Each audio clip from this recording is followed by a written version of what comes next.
schemų, tai tada yra galimybė jiems susikalbėti. Visada atsiras galimybė jiems kažkokį, rasti bendrą pamatą. Taip pat tikėjimas labai svarbus mąstymo laisvei dar ir ta prasme, kad kai mes Dievą suvokiame kaip tokį nesibaigiantį tikrovės turtingumo šaltinį, mes pačią tikrovę apskritai, ne tik Dievą kaip tam tikrą, sakykime, transcendentinę tikrovę, bet apskritai visą tikrovę suvokiame kaip labai turtingą. Ir tas tikrovės turtingumas mūsų protui leidžia vaikščioti labai plačiose lankose. Aišku, jeigu Dievas suvokiamas perdėm siaurai arba antropomorfiškai ir jeigu žmogus apskritai nėra linkęs mąstyti apie dieviškus dalykus, bet religiją išgyvena tik kaip socialinį fenomeną. Tarkim, gyvena kažkokį parapijinį gyvenimą, švenčia kažkokias šventes, o šiaip apie Dievą nemąsto. Tai be abejo, kad jo pasaulio supratimas yra gerokai lėkštesnis už mokslininko, kokiu pažiūrus besilaikytų ir net to ateisto pasaulėvaizdį. Tai, žodžiu, tikėjimas, kuris yra labai siauras, gali tikrovės patirtį lėkštinti ir ta tikrovės patirtis gali labai tapti skurdi. Bet jeigu tikintis žmogus domisi būtent Dievu, o ne tokiais tik tai socialiniais dalykais, ar tokiu tradiciniu religingumu, kuris yra parapijinio matmens, parapijinio kalibro, tai tada toks tikėjimas kaip tik tikrovės patirtį turtina. Čia dar reikia vėl prisiminti tą krikščionių teologijos tiesą, kad Dievo esmė yra nepažini. Tai reiškia, kad žmogaus protui Dievas yra potencialiai, tokia begalinė dvasios turtų versmė.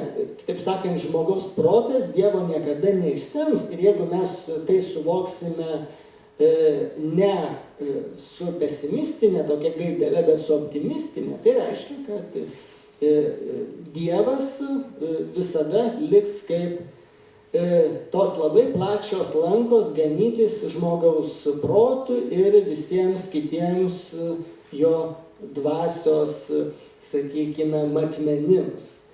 Ką žmogus beturėtų, ar emocijas, ar kitus patirties registrus. Jeigu Dievas nepažini žmogų, tai reiškia, kad net patirdamas Dievą to palaimingo regėjimo metu, vizio beatifika metu, žmogus Dievą patirs kaip tokią net begalinę dovaną, kuri turi begalinę gelmę ir visada jis bus kartu ir pasotinas, ir sveika prasme alkanas, nes visada bus gundomas į tas Dievo gelmes nirti giliau.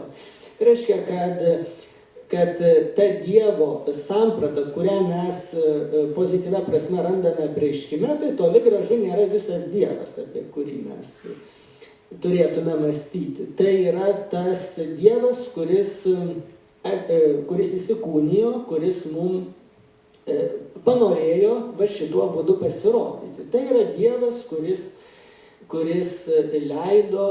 leidosi būti pažįstamas tuo įkūnytu pavidalu.